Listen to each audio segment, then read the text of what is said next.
Power scaling is always a fun topic to discuss within different communities, and seeing both people argue their opinions and points and then get butthurt when someone disagrees with them. For those unfamiliar with the term, power scaling is a way to determine a character's power and strength by comparing them to other characters within the same game.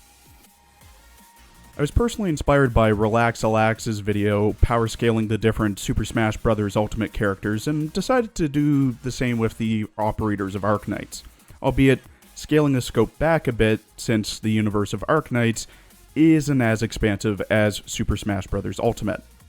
It's also a really well done and researched video, and I highly recommend watching it. The link's down in the description. To start, we have the different tiers of power, ranging from S to D. Going over the power levels of each tier, we have D tier for non-combatants, weak arts abilities, or ops with little to no combat training. C tier for your average op, average arts abilities, and either a bit of training or ex-soldiers / mercs. B is for talented ops, strong arts, who can probably solo a few squads sent at them.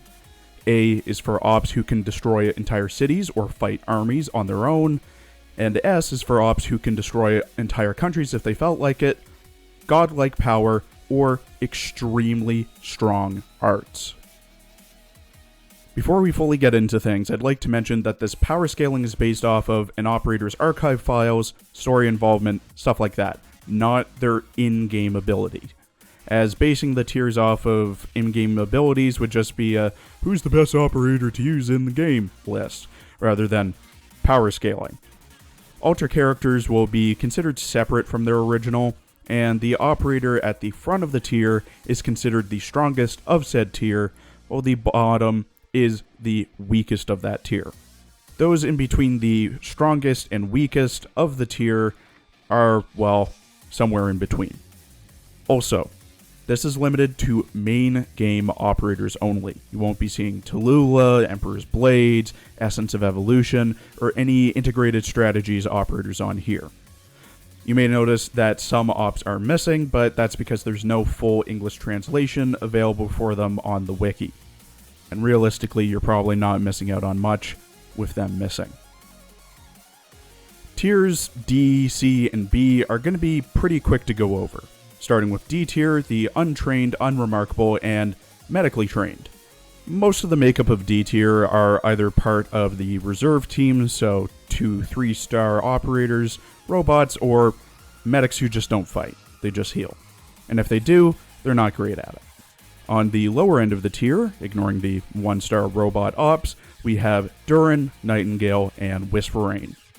My reasoning for those 3 being there is that Durin is the most lazy operator you'll meet, preferring to stay behind and sleep despite her supposed arts aptitude.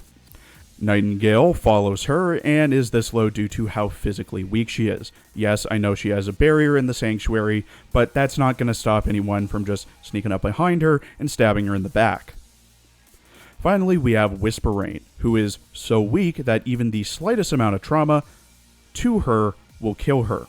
Granted, she has the ability to start anew and become like a child version of herself, I believe, but she can still be very, very, very easily killed. For the higher end, we have Spot, Rangers, and Papukar. Spot and Rangers are pretty self-explanatory in my opinion, as Spot is an ex-Argonian merc who's only held back by his lack of caring and laziness, while Rangers is an ex-ranger who's just really old. Papukar, however, does require a bit of explanation. She is able to take out 4 other operators, that being Orchid, Spot, Catapult, and Midnight, all of whom are larger, have arts abilities, and are stronger. And Papukar will still win. This is conditional, however, as she needs to be in her mindless rage state to do so. There's also the fact that her Oropathy has made her stronger, which is rare for the infected. C tier is the second largest tier for the amount of ops in it, following closely behind B tier. Starting again with the bottom 3, we have Proviso, who has a law degree, Heidi, who's a messenger for Calicut, and Roberta, a makeup artist. Realistically, they could be top of D tier, but they have enough going for them, like Proviso's arts abilities, Heidi storytellings, and Roberta's machines that they just barely eke out into the bottom of C tier. Conversely, we have the top 3 of C tier being populated by Ethan, Gravel, and Magdalene. Ethan comes in third due to his ability to cloak himself with the environment, but does get tired if having to do so for a prolonged period of time, which is why he isn't in B tier like Manticore.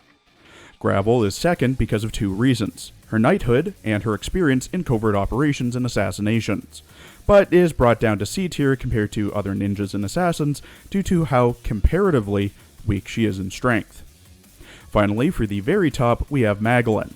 She is completely and utterly carried by her drones due to how modifiable and strong they are, being able to freeze, use a laser, or fire explosives at targets. If you take care of her drones, like with an EMP, you'll likely take care of Magdalene pretty quickly after that. B tier is where things start to get interesting, as B tier can easily take care of a few squads on their own, but not an entire army. It's also the biggest tier of them all at a total of 110 ops. The bottom 3, Croissant, Matoi Maru, and Hung, I believe are self-explanatory. All are strong or have a decent bit of stamina, more than ones in C tier, and could likely hold their own against 1 to 2 groups of enemies, but any more and they'd likely falter. The higher end, however, may be more controversial. At third from the top, we have Suzerain, a sacred bloodline inheritor, has the ability to use Foxfire, connections to the mob, and an amazing talent for arts, puts her this high. However, she's still just a kid, meaning that she could easily get tired or overpowered if enough enemies attack her at once, or someone stronger than her attacks. I believe were she given an altar like Hibiscus Altar or Lava Altar where they've significantly grown and matured, she would definitely be in A, maybe S tier. Next is Mulesies, who has the ability to create and control water from the air.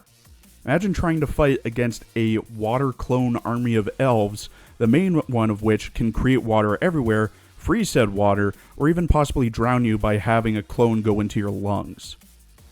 Finally, the top of B tier and the weakest of the main 3 Sarkaz mercs, Hoderer.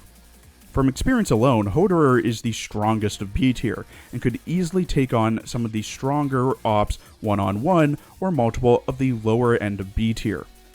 I say the weakest of the main 3 Sarkaz mercs because W has them beat with unpredictability and explosives, while Inez has her arts.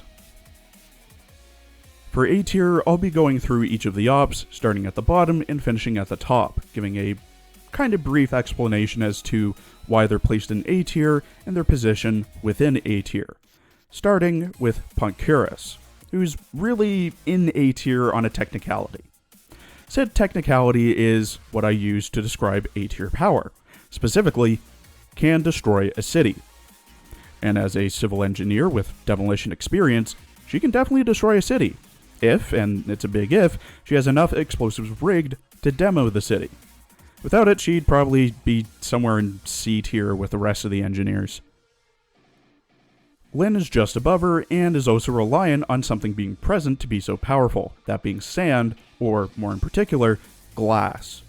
With sand, she can use her arts to convert it into glass, which Lyn can then control freely. If Lyn fights in a place with a ton of sand or glass, she'd easily win. Without either of those things, she just has martial arts to rely on. Typhon has a big bow.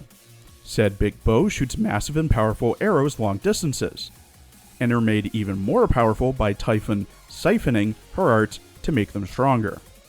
These arrows, when they land, distort the area they're landed in. Also, she hunts not only beasts, but the northern demons as well.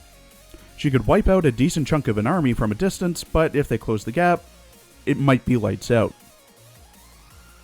Passenger, like some of the other ops, has the ability to control electricity, but at a much higher output due to his arts unit. Said arts unit is a prototype and has something to do with ancient Sarkaz arts, which enriches Originum.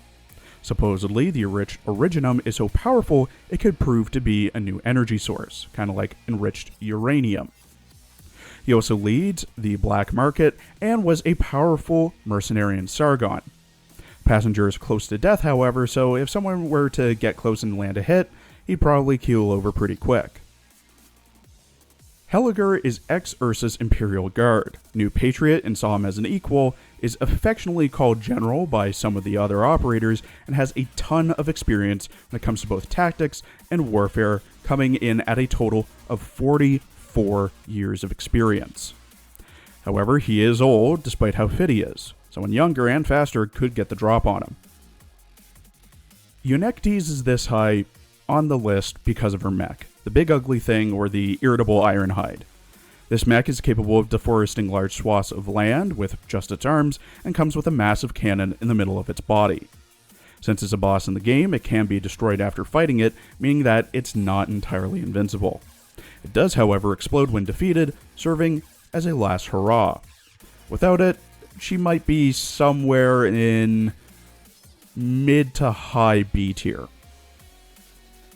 Wishlash and Blemishine I'm kinda gonna lump into two, as both have similar strengths, while Blemishine comes a bit out on top purely from her arts abilities. Wishlash has reportedly reached the finals in at least 17 different competitions, while Blemishine has won against powerful enemies in some competitions as well, differentiating herself, as I mentioned before, with her arts. Mudrock is tanky, controls the earth, stone, and clay, and has a powerful shield that she can regenerate. Nothing much more I can say for her power, but she would be disadvantaged if she was placed in an area with no materials to control and make golems. Mlynnar is the second most powerful of the Neural family, coming in with the same arts powers, that being light and such as Neural and Blemishine, while also having 17 years of experience under his belt. He's skilled with a sword, but he does enjoy his newspapers, so when he needs a break, he's probably his weakest. Dorothy is much like Eunectes, where she has created mechs in those weird floating failures, or whatever the hell they are, but does rely more so on them than herself for combat as well as her mines. If given her mechs with rocket launchers and failures, she could handily win. Given time to prepare with mines and traps, she'd still win, but maybe a bit slower. Without either, just another researcher. Blaze and Gavialter are kinda on a level playing field, with Blaze having an advantage due to her arts abilities to control heat, pressure, and steam. Both can keep fighting for hours on end, Blaze with her stamina and Gavialter with her healing skills, and both possess powerful weapons. But Blaze can heat her blood, make pressurized air bombs, and use hot air as a shield. Executor Alter is a more powerful executor, who's already quite the formidable foe. He's given the rank of Saint, which I believe is about on par, if not on par, with the Pope of Laterano. Has the cube drone with a multitude of uses, and can easily clear out an entire army base on his own. He even convinced the Pope to prepare for the disaster that is upcoming, and, as I previously mentioned, Saints and Laterano are powerful figures. The drone definitely gives him the advantage, however. Reed Alter. Imagine a Tallulah who isn't possessed by an old man and maybe about 25% weaker, give or take. That's how strong Reed Alter's flames are. This does come at the cost of her enduring a burning pain while using those arts, so she may not last all day long before passing out from the pain or just stopping because of the pain. Angelina can control gravity, either making enemies as light as a feather or crushing them underneath their own weight. She can even fly around with these arts on her staff if she so wishes. Gravity is a powerful thing to control, especially when around environmental hazards such as cliffs, where she can easily push her enemies off and watch them fall to their death. Golden Glow is another op with the ever-common arts ability to control electricity. What differentiates her from, for example, Passenger, is how powerful both of them are, and how unstable they are. Passenger relies on his arts apparatus for casting, while Golden Glow does so with her staff, but the staff serves more as a stabilizer than a conduit, creating huge electrical explosions and using drones for ranged attacks. The instability is her downfall due to needing the staff to keep her arch stable, but when going up against a large enough enemy, it could be used to her advantage. Mizuki is scary. He can and will eat anything and everything. He is as strong, if not stronger, than ops who have significantly more training than him. If a certain biological signal is received by him, he could turn into an extremely powerful Seaborn.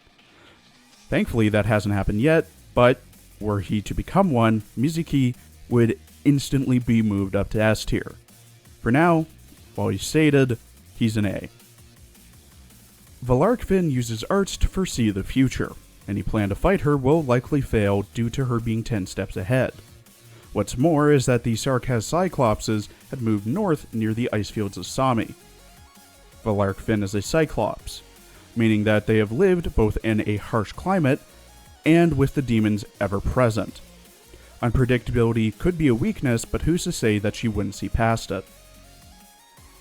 Noir Korn and Yado Alter both killed a dragon, the Wrathlows, which I'd say can be roughly equated to a significant number of soldiers in terms of strength. Their new armor and weapons are also useful, but they do rely on each other being present to cover for the other's blind spots and weaknesses. Alone, I'd say they'd probably be near the top of B tier. Spectre and Scotty are roughly equal in terms of strength, with both likely matching the strength of Helger, were he back at his peak physical fitness and much younger. Spectre has her poor mental health holding her back, but could easily be a berserker through the first few hordes of enemies that come at her. Scotty is said to have won wars purely from her prowess on the battlefield, though these claims may have been exaggerated. There's no denying how strong she is, though. Degenbrecher, I'd say, is just above him, having mastered most martial weapons, winning 3 consecutive Casimir Major seasons, and can, most importantly, shrug off arts attacks. In terms of strength, Surtur is comparable to the previous 3, Scotty, Spectre, and Degenbrecher, but has the advantage of her sword. Said sword is able to melt through most substances. That, combined with her arts abilities and her massive demon that she summons, taking on an army or destroying a city would be on the easier side of tasks. There is the whole memory issue, but who knows if that will affect her combat abilities whatsoever. Inez is also pretty scary, due to both her arts abilities and her experience as a merc from Kazdel. Firstly, she has 2 years less experience compared to Hoeder, but that doesn't make her any less deadly. What does make her deadly are her arts, where she can read someone's shadow to get a feeling of who they are, not to mention the possibility of being able to disappear and reappear from them. A deadly shadow that can sneak in and out of a camp without anyone noticing. An oddball, this one, Shining. Unlike most of the other medics who are down in D tier, Shining has a lot of power hidden for one reason or another. She can heal herself and others, block any incoming damage, controls light, different from the Neural family, and is skilled with a sword to the point that she wants any and all records of her swordplay hidden. Like the time she won against a platoon of heavily armed foes, or how she may be able to turn day into night. If more things were confirmed and not shrugged off or hidden, she might even be S tier material. Rosmontis' power should be quite clear if you have any experience with the main chapters of Arknights. Psychic powers, the ability to move and fling heavy objects at super speed, can find where enemies are by sensing them, all abilities she's used in the story to decimate squads. She does need to be calmed down by Emiya sometimes due to her getting lost in her thoughts and possibly mentally harming herself, not to mention being still a kid. And now Chen, another character who demonstrated her strength in the main story. Her power draws upon both the training she received, both from Wei and being in the Lungmen Police Department, and the immensely powerful sword Shizao, a sword famed for its dragon-slaying abilities. Shizao can cut through arts like Tallulah's, and the blade is made of a powerful material. I believe it's Originum. The blade can only be used against the true enemy of the user, however, limiting its full potential. W is similar to the bottom of A tier, Ponkiris, but W will actually go through with rigging an entire city to blow. She's an expert in all things explosive, to the point that she rigged a bomb to herself to just try and kill Tallulah in Chapter 8. She loves leaving behind traps, mines, and bombs, and could easily decimate an army if given prep time or using guerrilla warfare. Outside of that, she'll probably quickly go down. Monster is the main carry for Khaliset. Without it, she'd just be down with the other medics and doctors, with the only benefit she has being knowledge and allies from being so old.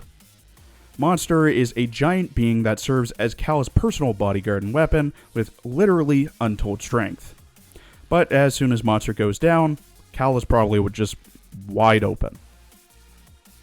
Being able to enchant any weapon you get your hands on with aspects of fire, ice, or earth is a strong ability to have, especially if you have as many weapons as Seabe. Doubly so if they're made by the Master Smith Vulcan.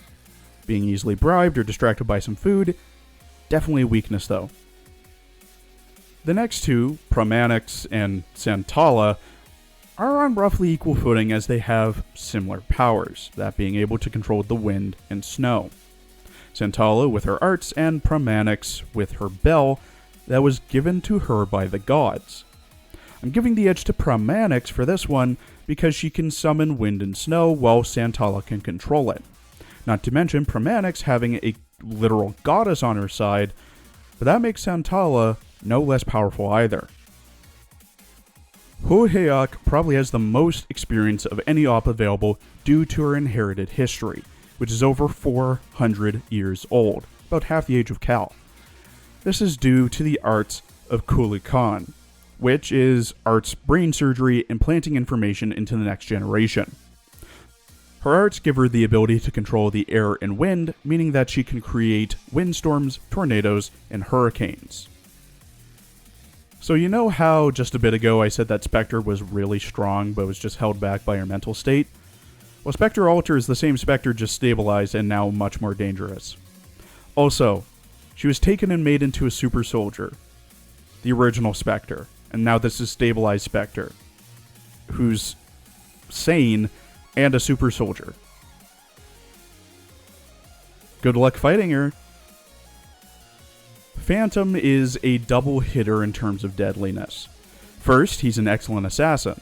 Second, his original arts abilities, which are stated as follows, quote, "By using his throat to vocalize certain sounds, Phantom is able to interfere and severely damage the psyche of a living being. The more intense the emotion is in the tone, the deeper the effect is, producing psychological damage that is both difficult to repair and reverse. Essentially, he can mentally damage all those who hear him just from his voice. Don't know if waiting for him to get tired, him straining his voice, or wearing earplugs would defend against him or not, but it may. So we already know how great the Neural Family Arts power is, yada yada. NTRK is really powerful and the strongest member of her family. She wields a glowing spear of light that sears, blinds, and burns her enemies. Her non-art spear is stronger than the average campaign knight spear, which is already really strong, and further boosts her own arts. Not to mention her years of experience and Casimir Major's 1. Ifrit is the result of having the extinct Diablo Sarkaz embedded into her body by Rhine Lab in order to make her a living weapon. It's noted that her fire arts far exceed the power of most Sarkaz, and having such a dangerous and extreme power in the hands of a mentally ill child will only cause disaster, which it already has with the Diabolic Crisis. Mostima is a powerful mystery.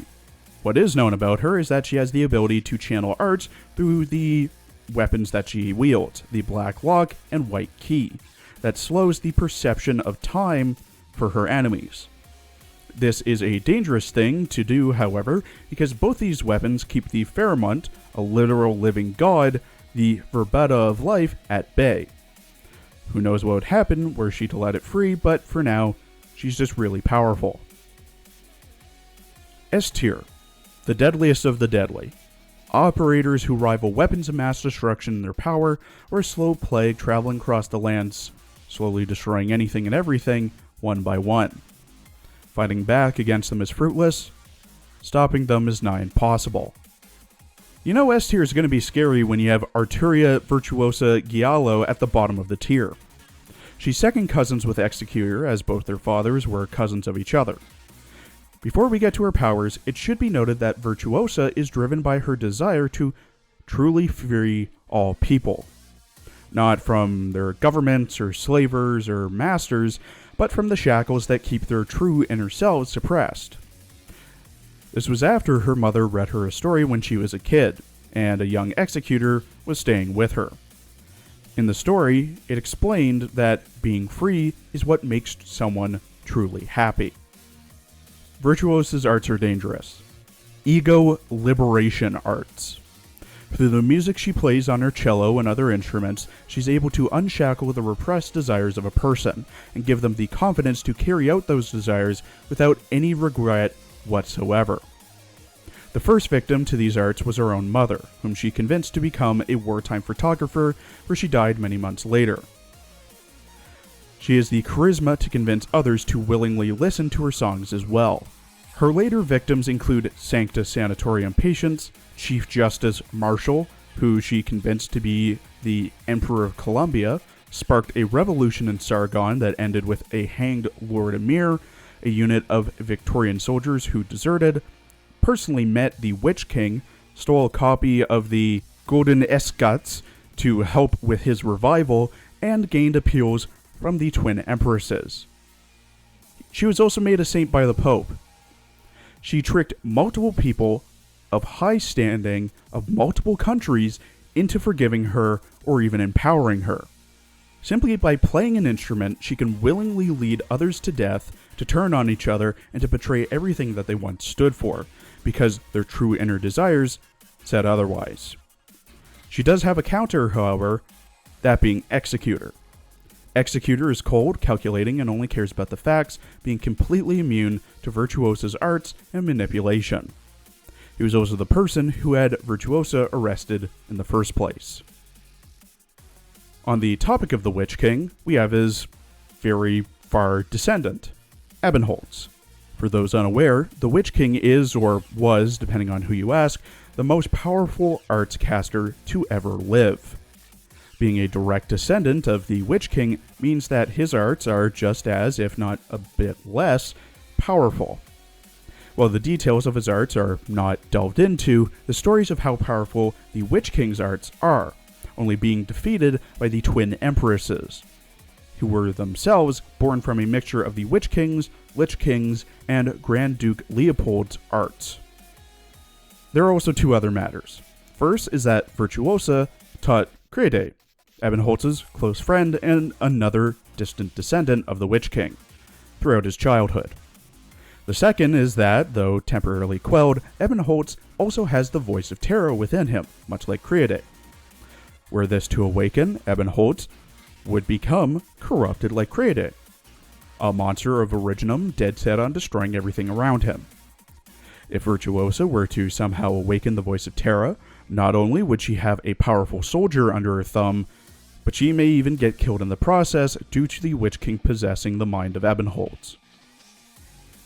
Ea Fiala is known to have some sort of control over molten rock, magma, and lava. She is a volcanologist and the daughter of two researchers who were forced to make a weapon of mass destruction utilizing volcanic energy. Because of this, Ea could easily set off dormant and active volcanoes, causing new ones to appear, or possibly even cause tectonic plates to shift, thus causing earthquakes and tsunamis. The same goes for her altar, as her powers haven't really changed.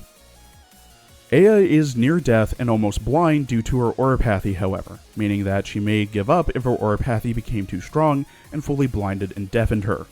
Or she may become unstoppable due to her panic and loneliness of being blind and deaf. Who knows what will happen when her oropathy does get the better of her? Will she mutate? Will she become a volcano herself? Who knows? The Lord of Fiends. A chimera. The successor of Theresa and next in line to the throne of Kazdel. Herald of the Apocalypse. Amia, the CEO of Rhodes Island Pharmaceutical Company. Her arts are some of the most powerful on Terra, allowing her to look into the emotions of others and directly control them to some degree, sort of like Virtuosa, but less freeing. The rings that she wears on her fingers suppress the full power that she wields, meaning that even with how strong she is currently, she can be much stronger. Her arts can even absorb the memories and skills of others, like Chen and her swordsmanship. Not to mention, this power is still growing and not fully yet developed. She stood up to Patriot and won. She stood up to Tallulah, possessed by Casche, and won. She has allies within some of the most powerful governments, and is friends with powerful operators as well. If she felt like it, she could easily take over Terra. She does have a critical case of oropathy, however, and often looks to the Doctor and Calicut for guidance, meaning that domination won't be for a while yet. The next 5 are Farenmut, literally living gods, as I previously mentioned. Kira, the goddess of Karanger and Kirag, and headmaid of Pramanix. Nyan, Dusk, Ling, and Chang Wei, all fragments of the Farenmut Sui. It's noted that Kira is weaker outside of Kirag, but is still a goddess nonetheless, with the Sui siblings being noted as stronger than Kira when she's outside of her realm. All have abilities and arts not powered by Originum. Kira has control over ice, wind, and snow. Nyan is a master metallurgist and can create a legion of golems to fight for her, likely having control over different metals and alloys. Dusk can manipulate the fabric of reality with her ink, either being able to bend or create a new one.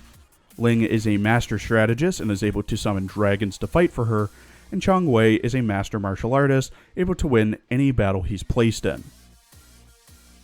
But there is one who is most powerful, and will likely spell the destruction of Terra. Skadi the Corrupting Heart. I know it's pretty obvious from the start, I know, but she really is the biggest threat to Terra currently. In particular, Ishlar Ma.